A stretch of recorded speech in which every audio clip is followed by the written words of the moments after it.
kickoff. We're coming to you live from Manchester, New Hampshire, the home of First. They are excited here. Woo, baby! It's cold outside, but it's hot indoors. We have 138 kickoffs happening all over the globe right now. We have 3,600 plus teams competing this year. And if your kickoff is as excited as this one, you're in for a treat. You guys ready?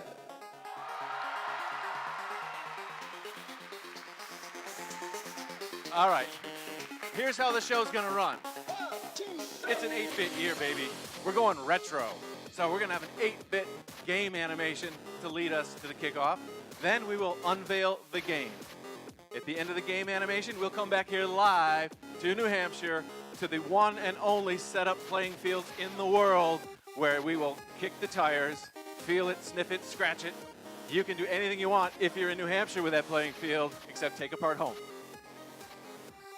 We'll go on the field. You'll see a lot of the field elements. We'll do some interviews with some of the First staff, and then we release the game manual code. Is everyone ready? All right. We're going to count it down. We're going to count it down together around the world. And I've got a special guest to help me count it down. Everybody around the world. And 3, 2, 1.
Wow, making the transition from just a few pixels to reality is kind of bumpy. Next time, I'm wearing safety glasses, and I gotta get a better helmet. Okay, here's the deal. To get the GP Power Cube, you gotta look inside yourself. Look in your own brain. See, we humans are 64-bit plus, but we still have some powerful under 8-bit programs. When primitive humans were out on the savannah, we moved ahead of the other animals because of more powerful brains. However, things have changed, and they have changed faster than our brains have evolved. No, to do well in first power-up and in your life, you've got to use only 64-bit plus. Firsters powered up by GP will have a big advantage, and bringing GP to all societies will be a win-win. Yes, let's look at how GP and first power-up go hand in hand. Our brains are powerful, but most of us do not study how our brains work. However, many scientists do, and they're trying to get us to listen. Their research shows that our intuitive brain, the subconscious one that we tend to discount, is very powerful. It runs our lives much more than our deliberate, conscious brains. That sneaky and hidden and powerful intuitive brain has too much influence. Now, gracious professionals have learned metacognition. They know how to think about their own thinking. They know, for example, that it is very important to stop our sneaky brain when it is telling us to do the wrong thing. You see, evolution rewarded some nasty behavior, and we easily fall prey to inclinations to do the bad stuff. For example, we are pre-wired to be attracted to other humans, and that can result in some wonderful stuff like caring love, or it can lead to awful stuff like sexual assault. Not good. Gracious professionals recognize the need to lean toward the good part of that drive and suppress the other. Also, we are pre-wired to feel anger and frustration. Those emotions can produce a strong urge to fix wrongs, or they can destroy. We are pre-wired toward tribalism. That one includes some very powerful urges. Now, tribalism gave humans a huge advantage over other creatures. We learned to work together, to share, and to protect one another, but on the other end of the tribalism spectrum is kill the other tribe. Gracious professionals know how to pick out the good parts of tribal instinct and reject the bad. Compete like crazy, but compete fairly and ethically. Listen to the empathy bubbling around in your GP brain. Clearly, any type of bullying is out. Clearly, any type of hostile behavior is out. There are many more subtle ways primitive inclinations can override GP. For example, we apparently love to oversell. Our modern culture celebrates it. We seem to think gross exaggeration is good.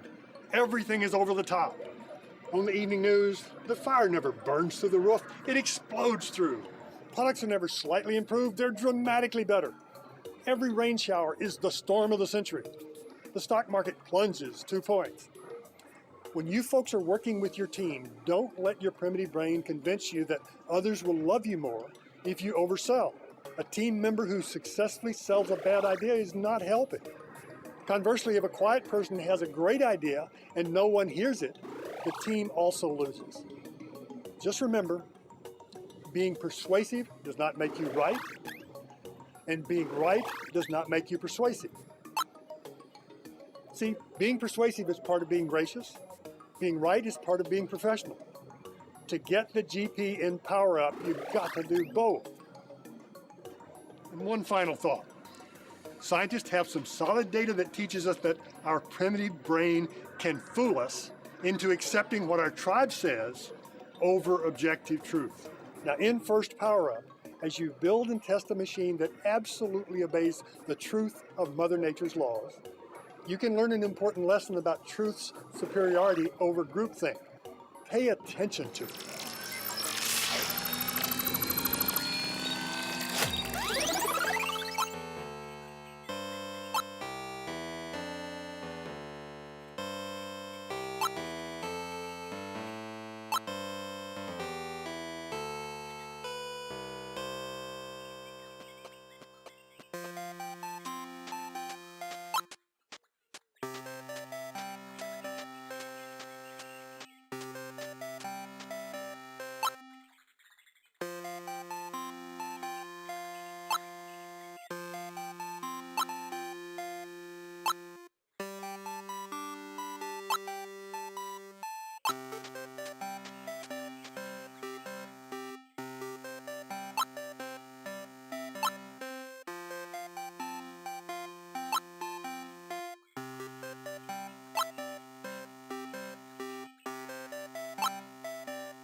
That's better. You can't do any real work with loose clothing hanging about.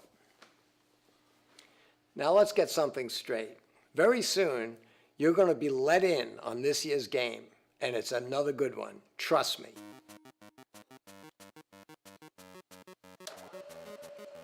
Now we want you to be successful. The world needs more capable, smart, young innovators. First team members have been 2 steps ahead for many years now, taking a hands-on, real-world experience that we give them out into the workplace. They're innovating in the world of technology, design, manufacturing, and making an impact. I know, because I see them, I meet with them, I work with them, and best of all, I hire them. My best ideas come when I'm enthusiastic, when I'm optimistic, when I'm talking to the FIRST community. Then you got to go back to the shop and turn those ideas into reality. It's tough, it's frustrating, but somebody's got to do it. It's probably you. Now look, I understand the big problems are going to be really hard to solve. And I understand you'll probably fail along the way. In fact, many times. I've failed at more things, more times than most people I know. It doesn't matter how many times you fail, especially when you're trying to do something that nobody's ever done, and it's difficult, and it's important. What matters is that each time you fail, you learn from it, you pick yourself back up, and you try again. And if you fall down 7 times, but stand up 8, you're a winner. And I hope you're seeing that in your first experience. The theme of these clocks that I build isn't just time is important. That's why I build clocks. But the theme is, for every step back, 2 steps ahead. That's what's important. By the way, if you take 1 step back and 2 steps ahead but stay synced with everybody else, it means you're moving 3 times their speed. You get 3 times as much life experience. You get 3 times the ability to work at a difficult problem, to fail, take a new risk, pick yourself up, and move ahead. That's what's going to take to keep the world advancing. So my message this year is pretty much the same as my message every year. Use your time wisely. Be willing to take risks. Learn from your failures. And keep moving. And by the way, not all those risks are technical risks with your robot. We need to grow first faster. To grow first faster, we need new and different ideas, bold new approaches. Reach out to your community. Reach out beyond your community. Help us grow first faster. Not all of what you try will work. We'll learn from it and we'll try something else next year. Again, take the right risks, move us ahead as quickly as you possibly can. Have a great season.